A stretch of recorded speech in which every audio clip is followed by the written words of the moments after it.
हम संगीता ठाकुर स्वागत करै छी अपन यूट्यूब चैनल मिथिला के नगरिया में। आइ के एहि वीडियो में मधुश्रावणी व्रतक पहिल दिनक कथा सुनाब। मधुश्रावणी के पहिल दिन के कथा में दूटा कथा अछि, मौना पंचमी के कथा और विषहारा के कथा।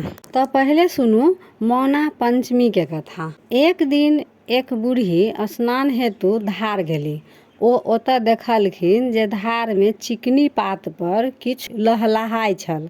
ओ जीव बूढ़ी के देख कऽ बाजल, हे बूढ़ी, गाम जाकऽ लोक के सूचित करियौ जे आइ मौना पंचमी अछि।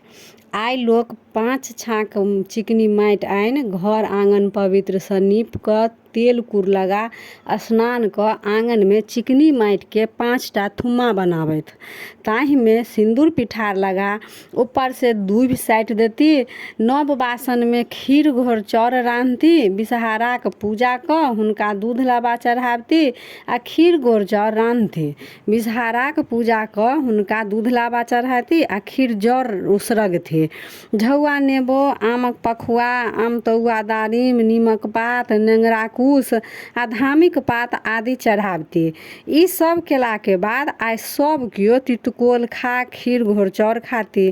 घरक दुआरि दुनू भाग गोबर सँ फेंच काटने नागक चित्र बना ओकर मुँह में दही आ दूबि लगा देती।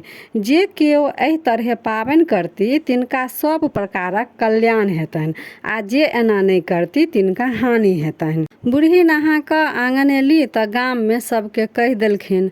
गामक किछु लोक ई पाबनि नहि केलक आ किछु लोक एकरा फूसि फटक बुझि अंठा देलक आ पाबनि नहि केलक आ किछु लोक केलक। जे सब पाबनि केलक से सब ठीक रहल आ जे सब नहि केलक से सब राति में मरि गेल। गाम में हाहाकार मचि गेल। हारि कऽ लोक सब फेर बूढ़ी के ओतऽ एला आ पुछलक जे आब कोन उपाय सँ मूल लोक के जिबायल जायत। बूढ़ी के किछु नहि फुरेलनि तऽ फेर दौड़ कऽ धारक किनार गेली। ओतऽ चिकनी पात पर 5 जीव ओहिना लहलहाइत छल। ओ 5 बहिन विषहारा छली। बूढ़ी हुनका प्रणाम कऽ गामक सब वृतांत सुनेलखिन। पूछलखिन जे मुइला लोक सबके पुनः जीबाक कोन उपाय कयल जायत।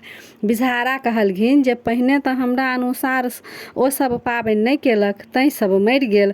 आब एके उपाय अछि जे गाम में जे केकरो कराही में खीर घोर चाउर लागल होय तऽ ओकरा घोरि कऽ मूल लोक के सबके चटा देब। इहो बुझा देब जे अगिला पंचमी कऽ नाग पंचमी हैत। ओहि दिन सब नियम पूर्वक पाबनि करब, तखनते सबहक कल्याण हेतनि। बूढ़ी गाम में घरे घरे कराही में लागल खीर घोर चाउर ताकि मुल्हा सबके चटौलथि। तखन पुनः ओ सब जीव गेल। आब ओहो सब प्रसन्न भऽ विषहारा के बुझायल जे अनुसार पाबनि करऽ लागल। आनंद सँ सब रहऽ लागल। मुल्हा लोक सब पुनः जीव उठल आ नाग पंचमी के दिन पाबनि केलथि आ सब आब अपन आनंद पूर्वक ओहि गाँव में सब केओ रहऽ लागलथि। तऽ ई रहे पहिल भागक कथा, मौना पंचमी के कथा। आब दोसर कथा विषहाराक जन्मक कथा अछि, से सुनू। एक दिन महादेव गौरी के संगे सरोवर में जल क्रीड़ा करैत छलाह। संजोगवश हुनका वीर्य स्खलन भऽ गेलनि। महादेव ओकरा एक पुरैनी के पात पर राखि देलखिन। ओहि सँ विषहारा 5 बहिनक जन्म भेल। महादेव के एहि 5 बहिन पर ममता हुअ लागल। स्वाभाविके छलै जे अपन बच्चा पर ममता हेतनि हुनका। ओ नित्य ओहि सरोवर में स्नान लेल जाथिन आ बड़ी बड़ी काल तक ओहि साँपक पौआ संगे खेलाथि। गौरी के संदेह हुअ लागल जे महादेव अतेक काल तक पोखरि में की करैत रहै छथि। एक दिन ओ महादेवक पाछू पाछू गेली तऽ देखलखिन जे महादेव पौआ सब संगे खेलाइत छथि। ई देख गौरी तमसा गेली। ओ पौआ सबके पैर सँ पिच पिच कऽ फेकऽ लगली।